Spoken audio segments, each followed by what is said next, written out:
fuune kabajamtoota hordoftoota sona seenaa sagantaan sona seenaa televezyiinii ONN irratti torbanitti guyyaa tokko kan isinii darbu kan har'a amma jalqaba. Akkuma aadeffannee har'a keessummoota lama qabadhee dhiyaadhee jira. Kan mari'achiisu anis Shoolee Tafarraati. Keessummoonni keenya Dr. Onnee fi akkasuma obbo Barbaadaadha. Qeerroon bilisummaa Oromoodhaa waan qabsaa'eef qaba. Gaafii gaafate qaba.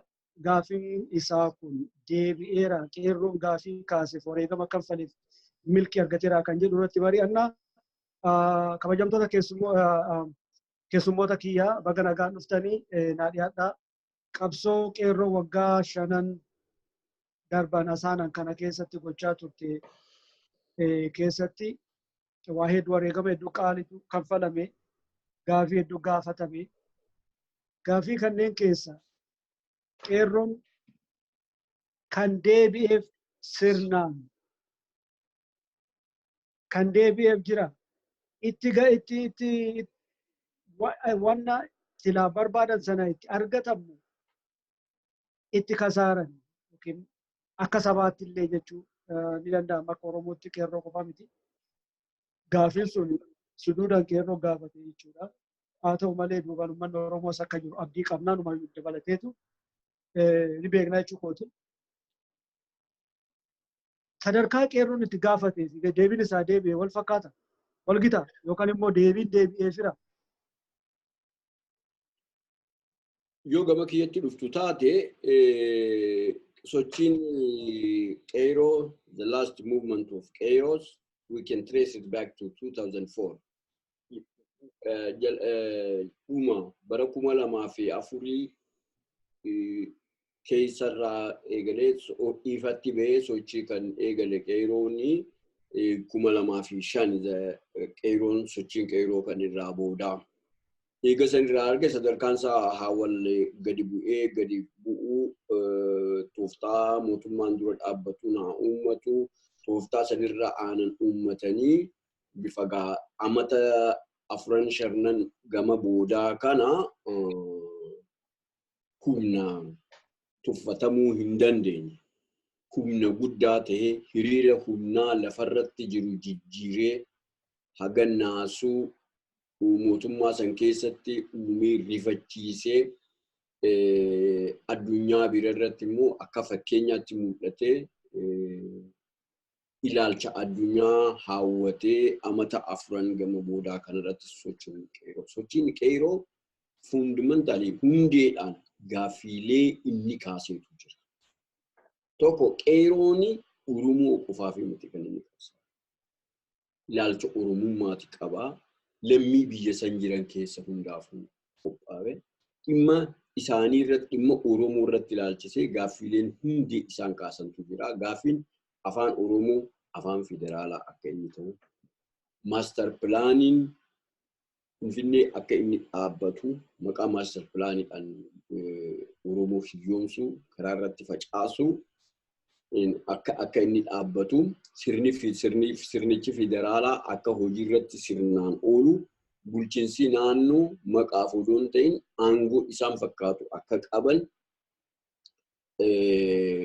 hidhamuun ajjeefamu seeraan malee biyya san keessatti daangee dhabe kuni akka inni daangee godhatee biyyattii keessatti tasgabbii fi nageenyi uumamee mootummaan fedhii uummataa akka dhageeffatee uummanni immoo qaama ifii filateen akka inni buluu danda'u. Kaasee deemaa ture. Kanarratti immoo mootummaa kana karaa Awuroopaatiinis karaa Yuunaayitid Neeshiniittis karaa State Departmentiinis mootummaan Ihaadig mootummaa cubbamaa jiraa ilma namaa nyaatu ka jiraa ajjeesu ta'uu isaa beekame waan gara jabina daangee hin qabne namatti inni oofaa jiru kana dhaabbatanii ilaaluun qaaniidha jettee addunyaan kaatee balaaleffatanii gargaarsa isaa qaban hunda irraa qabanii warri mootummaa ta'an biyya san keessatti saamanii deemaa jiran kun hundumtinuu qabeenya saamanii fi ilmaan isaanii karaa biyya Awurooppaa kanaa fi karaa biyya Ameerikaa kanatti fidanii jiraatan kana hundumtinuu seera irratti baasee jechuudha mootummaan biilaatu irratti deemaa ture jechuudha. amma kanarratti ilaalchi addunyaa hammaataa itti dhufee TPLF biyya bulchaa ture san keessatti baay'ee waan rifachiiseef ifi walitti qabanii if duuba deebi'anii namoota Oromoo hangafaan qabsoo warraaqsaa kana gaggeessaa ture Oromoo waan inni ta'e jecha Oromoo kana namoota EPRDF keessaa namoota Oromoo akka reefu jenitti isaanumatti deebina Lammaa fi Abiyyiin tiim Lammaa kan jaamu as ba'anii hoogganni keenya uummata Oromooti fedhii uummata Oromoo dhaga'uu qabaa rakkoon uummata Oromoo irratti jiru dhaabbachuu qabaa yaada jiruun as EPRDFin if keessaa filee namoota kana as baasee jechuudha. Gara tokkoon yoo ilaalle warraaqsisuun akka sanitti nu deemuu jiraate waan sirnicha EPRDF biyyattii keessaa buqqaasee deemuu jecha namoonni Tigreef duuba deebi'anii sirnicha san jiraachisuudhaaf tooftaa biroo uummatanii ka gadi ba'an fakkaatanii gaaffiileen qeeroodhatti taate warri qeeroo fakkaatanii as ba'an yaadi keessaa as bahan kun keessattuu afaan Oromoo dubbachuu isaaniitiif nama Oromoo ta'uun isaanii uummata Oromoo keessatti okkee dhageettii argannaanu namoonni Oromoo kun achi dhufanii namoonni Oromoo kun danda'a Oromoo dabarsanii hin kennanii yoo danda'an Oromoo kabajamte. Biyya san keessatti wanni namni irratti wal saamu xiqqaadha taati namu kun illeen yoo Oromoon aangawee namni kun illeen haala nagaan ittiin jiraachuu danda'u Oromoon aanjeessuu danda'a yaada jirutu uumamee ture. Shoolee wanni kan keessirriidhaa miti wanni keessaa iskiriina duraarratti si fidaa ifaan kan kee cuquliisa ta'eeti jira tootaalii amma wayyaadha. Gaa ifama sirnichi if jijjiiree fakkeesseeti uummata Oromoo if dura qabuudhaan ijoolleen uummanni Oromoo okay tulis ijoollee teenyaa itaan gortuu mirgaan galtuu walga'iin kooraadhumaa kanaa jecha warraaqsa keenya kana fuudhanii amma isaan deeman halaalluu kan juudhaaf benefit of doubt kanneef adeemsa keessatti inni duraa sun hin fakkaate keessattuu Abiyyiin waan godhuu hin dandeenye waan takkaa dhagamee hin beekne waan boru wal nama gaafachiisaa taa'u waada guutuu hin dandeenye uummata duratti gadi bahee waan tokko dubbatee fakkeenyaaf akka fakkeenyatti uumamu keessaa nu mootummaa terroristiidha. Terroristummaa isaa amaneeti jira. Namni ani terroristiidha ubbuunaan jee himuu qofaa miti terroristii nama bulchitu karaarraa maquu qaba ture. Kana eegaa ture jechuudha. Nutu uummata ajjeesaa ture ammaan booda qoranneeti hiina malee hiinee hin qorannu nutu cubbuu hojjetee uummata kana akka malee guunee kan jiru kan okay ayyee aga waan deemaa jirtu kana hojii irratti hojjetee furmaata argattee kan jiru uummanni Oromoo gadi deebi'e. Haa ta'u malee Abiyyiin adeemsa keessatti wanni godhaa jiru abbaan qabsoo dhugatti Oromoodhaa kan jettu gaaffii kaase. Abbaa qabsoo ta'uu isaa Oromoon akka dafee ka'ee itti goomsu taasise. Fakkeenyaaf eegaa Abiyyiin qabatee warraaqsa 3 gooteetti jirti ijoolleen qeeroo. Lola uummata Walloo irratti lola Karrayyuu irratti uumame irratti miliyoonaan biyya san keessatti ba'anii uummata Walloo irratti wanni dhaabbatu jedhanii waa'ee magaalaa Finfinnee irratti gaaffiin abbummaa kun deebi'uu dhabuu gadi bahanii warraaqsi ka'u Finfinneen tan Oromooti kana nutu fixaa tartiibatti hojii ollalaa kan juusantu wanni if duuba deebi'amaa ture jechuudha. Amma akka gaaffiin qeeroo kan ka'aa turte saniif galateeffatamee isaan kana aangoo irratti fiddee rakkoon biyyattii sanii tartiibaan akka hiikkattu mala muummichi ministeeraa imaammata qeeroodhaan faallaa ta'e kan abjuu mataa isaa qofaa waan sadarkaa ammanatti nama jibbisiisu duraadha xiyyaatu akkana taa'e naan jee jechuudhaan bifa nama sodaachisuun naannoon Oromoo uummanni Oromoo mootummaa kanarratti finciluun isaaf adabamuu qabaa kan jiru ijjannaa kan fudhate fakkaata. Humna waraana naamusa hin qabne baalage seeraan ala kan leenjifame kan uummata saamu kan haadhaa fi ilmoo walirratti gudeedu lafa Oromoo irratti daangee irraa fidee kumaantamaan qubachiise. Keessattuu dhiha Oromiyaa Dambidooloo irraa kaasee uumamaa Asoosatti uummata keenya jirutti hadheesse. Gujii keessatti kan manaa wajjin nama gubu. Boorana keessatti kan wal fakkaataa takkaa waan Oromoo irratti mootonni isa dura jiran hundi hojjetanii hin beekne. Gara jabina daangaa hin qabneen uummanni Oromoo ajjeesuu fi hidhuun Oromoo ajjeesni jedhanii dhaadatanii irratti akka hin dubbanne. Asaammina waan isaa wajjin godhuu itti dubbanne. Kunoo warra gaafa asaammina illeen hidhe bulchiinsa addaa naannoo Kamiseellee amma hidhaa jira. Hidhamtoota uummata sanii hin dubbanne biyya Walloo dhaqee muummichi ministeeraa wanni nama sodaachisu aangoo ammaa kana keessatti Amaarri dur caalaa aangoo kannatee yoon keessa deemee isinitti himee rakkoo biroo natti kaasaa na amanaadhaa isintu bifaanis aangoonis olaantummaa Amaaraatiin uumee jeefa ba'ee dubbachaa jira jechuudha. Kanaaf gaaffiileen bu'uuraa gaaffiilee Oromummaa irratti hundoofte. Ilma namaa kabajaa isaan bakkaatu akka qabaachuu qabu. Sabummaanis, namummaanis, afaaniinis, aadaaniinis kan hundaa kabajamtee uummatoonni biyya gamtaa haala waliin uummachuu dandeenye haa aanja'uu yoo kana kun godhamuu dideemmoo uummatoonni biyya mataa isaaniillee uummachuu danda'anii kan jiruudha kan waan seera irratti lafa kaa'ame qeeroon keenya irratti kaataa deemaa jirtu. Afaan Oromoo afaan federaalaan taane. Finfinneen lafa Oromoon taane. Haa ta'u ammallee Oromoon qeerraa buqqifamaa abbaa qabeenyaa inuu muummichi ministeeraa waan namni alatti dubbaturraa waan hin dhageenye Oromoon nama naggadee biyya san keessatti qabeenya horu akka hin taane qabaatota Amaaraa Finfinnee keessa jiranii fi Itoophiyaa keessa jiran haala inni itti gargaaruu danda'utti kophaa walii qabee marii waliin godhu. Galma Miniilikiif miliyoona 5 nama baasuu danda'u. Namni Oromoo keessatti qoodan fudhani. Namoota Amaaraa akkamitti Amaarri qabeenya biyya sanii to'ate. Maaliif siyaasaa tokko keessatti dhageettii ati kan argachuu dandeessu yoo nama barnootas qabaatu taate, dinagdee harkaa qabu taate namoota hiyyeessa irratti dhiibbaa godhuu dandeessa. Wanni Amaara sooressu godhuun barbaachiseef Amaarri bara Minilikis sooressa akka ta'u haalli aanjawaa fi ture. Bara Dargiitis bal'inaan sanumaatu itti fufee. Bara Ihaadig immoo Tigreedhaatu iddoo guddaatti carraa argame. Ayyaalaallattuu gamaa gaman waliif fiduu dhabee Amaara dinagdeedhaan xiqqoo dadhabaa ture. Qabaataan isaanii kan qabeenya hin qabneen akkaataa naggada biyya sanii itti to'achuu danda'u. Oromoon biyya isaa irratti uummata humaan goone, uummata karaa irratti faca'u, hoteela isaanii keessatti ijoolleen teenya tajaajiltuu mana namaa taate akka haftu. Abbootiin isaanii immoo waardiyyaa mana hulaa jaarratee akka teessee dhaabbattu godhuu irratti deemamaa jira.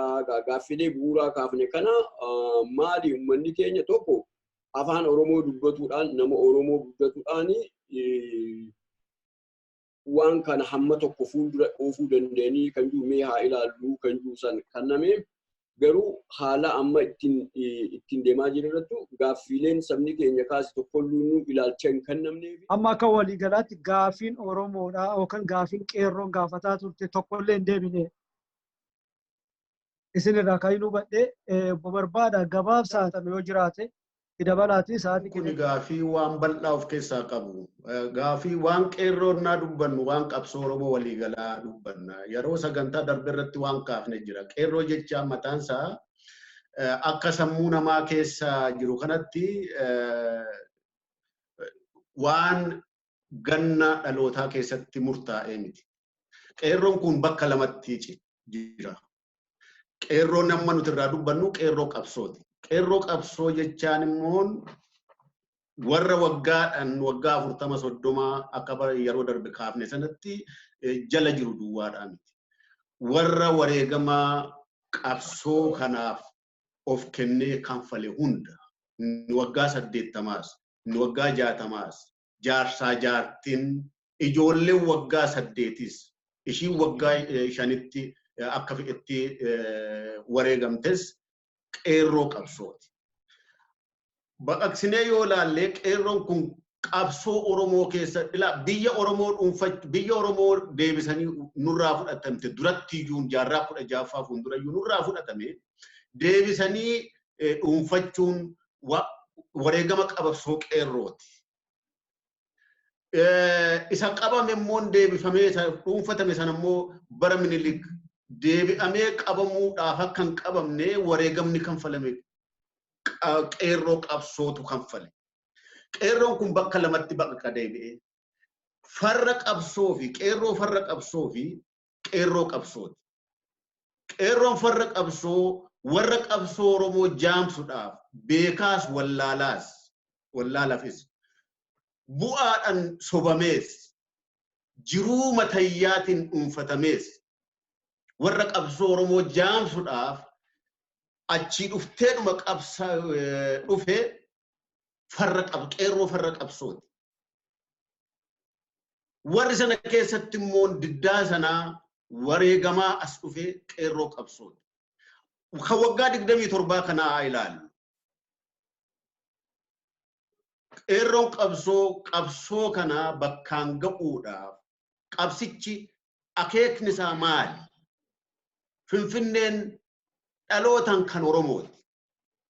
Oromiyaan daangadha amma lafti Oromoo ani Oromoodha gara Oromootan lakkaawwadhaa walloo qabee iddoo biraatu humni jedhu yoo jiraate amma mirgisaa namni sun mirgasaa gareen sun uummanni sun mirgasaa murteeffachuu danda'utti hiree murteeffannaa uummata Oromoo ofiinii mirkaneessu. Qabsoo kana keessatti ammaa warri itti kenname silatu kaaftee garee qabsootti makame jette kuni warra qabsoo saame kanatu iyyuu farra qabsoo ture. Qabsoon akka jaamtuuf ciniinnatanii hidhatanii warra hojjetan warri qabsaa'ota ajjeesan kan akka Daraaraa Kafanii kan akka Jaagamaa Badhaanee kan akka Tasfaahun Camadaa lakkoofnee fixuu hin dandeenyu warra kanannaa kaafnu miliyoonota kumaatamoota dhuman farreewwan qabsoo kanatu iyyuu galaafate. Qabsoon keenya iyyumnii fi gadadoon uummata Oromoo kanaan takaalame. Takaallaa kana keessatti ture. Warri itti yoome immoo warra qabsoo qeerroo qabsooti. Warri itti soorome, warri lafatti fudhate, lafa uummata keenyaa saamee itti badhaadhe, kaan gurguratee, kaan ijaarratee itti badhaadhe farra qabsooti. Achi yoo dhufne egaa eessa qaqqabee jennu akka wanneen kaasee qabsoon qeerroo kun sadarkaadhaan dagaagee qeerroo jechaan ijoollee asmaraadhaa waliigalteedhaa walii lamaan wajjiniin ta'een ardaayitaa dhaqxe 1,300. Ijoolleen sun qeerroo qabsooti. Qeerroo caala wareegama baafte. Bulluqa beeqa keessa baatee dirqama ba'uudhaaf Eertiraa kan turte. Nagaadhaan mootummaan marraa dubbannu warra qabsootti makame jedhame kanatti warra kennamte. Achitti qorqalbii isaanii cabsanii waa dangale hunduu jallatee waan nyaattuuf iddoo teessu dhabdee ijoollee boo'aa turte. Har'ayyuu iddoo jirtu hin beekne. Qeerroo sana jechaan qeerroo qabsoo jechaan waraana adda bilisummaa Oromoo gaafii fi bobbaa abbootii gadaa fi koree teknikaatiin waraana 800 xollaatti galee summii nyaate. Qeerroon isaanis hin hammata. Waliigalatti qeerroo sochii sana keessatti hirmaate hunda. Har'a maalirra jira? Daqiiqaan qabu waan jetteefan gaggabaabsaa deema. Maalitti ba'e wanta sun? Waan kaleessaatii gadi. Warri qabsootti makame, warra Itoophiyaa suusa'e, warra Itoophiyaa gudditti ijaaruudhaaf deemu, warra seerayyuu irra ejjatee seera ittiin bulchaa jirtuyyuu irra ejjatee cabsee Itoophiyaa diiguudhaaf namni quba baasu yoo jiraate qubachitaa warra jiru. Sana jechaan maal jechaan kaayyoon qabsoo Itoophiyaan suusamtee fi Itoophiyaan dagaagdee ijaaramuudhaaf jirtu Itoophiyaa Oromoo deeksiti, Oromoo salphifti, Oromoo cabsiti, biyya Oromiyaa saamti, daangaa Oromiyaa dhabamsiifti. Salphina keessa Oromoo jiraachifti. Isa kanatu dagaage qabsoon qeerroo wareegamaa fi dhiigamma sanaa baasee dhufee lammaafa itti kennee deebi'e. Garee lammaatti kennee deebi'e. Ofiifiyyuu har'a manadhaa jira. Kaansaa ajjeefamee jira. Ajjeefamaa jira. Summii itti nyaatee jira. Waan iddoo qubatu iddoo taa'u wallaalee itti rakkachaa jira. Akka uummata Oromootti uummanni Oromoo bakka iyyattuu ajjeefamaa jira. Manaa wajjin gubachaa jira. Mana hidhaa jira. Yoo dubbachuu hin danda'u. Akkuma kaleessaa waan abbabaa garasuu jedhee dhageenye. Ijoollee mirgaa falmitu. Ijoollee maalidhaa fi uummata keenya waraana keenya xollaa itti galchitanii summii nyaachiftan jettee maalidhaa Wallagga keessatti uummata keenya ajjeeftu irra deddeebinee dubbanne. Ammayyuu irra deddeebinee dubbanna. Maaliif falan arganne? Itti dabalamaa deeme malee irraan hir'anne. Jettee hiriira qindeessite. Sagalee sii dhageessifte. Walitti qabanii xollaa guutanii manadhaa guutanii xollaa irraa dadhabanii sanqalleetti naqanii maaf kun kan ta'ee jedhamee gaafii gaafatameef Abbabaa Garasuu dheengadda. Boombii otoo baatanii deemanuutii jedhama. Isuma kaleessa sirni wayyaanee jedhe. Isuma kaleessa sirni wayyaanee godhee mootummaan TPLF durfame godhee yakkamtoota makaraarsitoota kanaaf hidhamanii malee mirga gaafataniif jechaa ba'e achi deebi'anii jechi keenya kun sobaa nuti yakkamaa jedhame sana jedhanii aangoo gadhiisurra aangorra dhayyuu ittiin turanii nama keenya qulqulluu harka duwwaa manadhaatti naqanii manaa wajjin gubanii summiidhaan laamshessanii boombii eegii baateef kana goonee warra jedhutti kenname. Kanaaf jecha nan fixa. Kanaaf jecha waan akka salphaatti dubbatamee keessaa akka nuti dubbannu kana duwwaa irratti waan ilaalame akka qoosatti mariidhaaf akka mari'annu kana duwwaadhaa miti. Rakkina guddaa keessa qabsoon sun garagaleeti warra qabsaa'es uummata ilmaan ishii qabsooftes maanguddoo manadhaa tures har'a kunoo kan akka qaqqaboo waariyoo nama lammaan summiidhamoo suusidhanuun jedhee gurra kootamanuu dhabe jedhe Wallagga keessa. Manadhaatti dachaasanii guyyuu qabanii isaaniin boombii baatanii fidhanii nuun jedhu. Kanaaf baay'ee rakkina keessa qabsoon sun hin butamee muti hin daamacame irra deemame. Kanaaf uummanni Oromoo akkasitti ilaaluudha qaba. Rakkina guddaa keessa jirra. Garri itti bahuudhaaf jirru gara danqaa fi dukkanaati. Akkaataan itti walii dubbannu dhabame, namni dubbatu dhabame, alaabaa Itoophiyaa uffachuu calqabdee Oromoon warri suusida jedhe. Abiyyi Itoophiyaa guddittii ijaarra jedhu milkaa akka jiru argina. Kedheen gadda Minisootatti alaabaa Itoophiyaa uffattee Oromoon kan baate. Oromoo ajjeefamaa jiru, manaa wajjin gubachaa jiru, mootummaan kun turuu qaba jettee Oromoon kan hiriirte. Otoo dhiigni namaa dhangala'aa jiru. Alaabaa Itoophiyaa kan nurratti dhaabbachuudhaaf dhiigni keenya dhangala'e biyyi keenya ittiin saamamte uffatee bahuu calqabe. Salphinni kana jiramu garagalteen qabsoo akka malee ta'uu kana caalu hin jiruun jedhamu. Bareeda. Qabxiin kun deebiin argannee sa'aatii keenya waan nurraa dhufeef qabxii qabannee jirru irratti bira dabarreerra. Dhugaadhaa wanni yaalli tokko waan nama gulchisu ta'uu ni mala.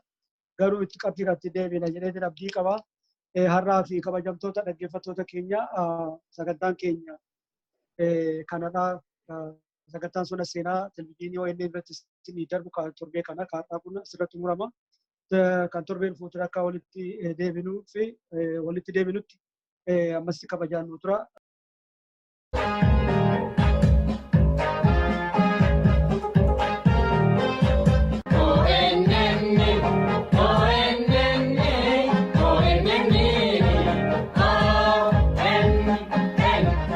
ONN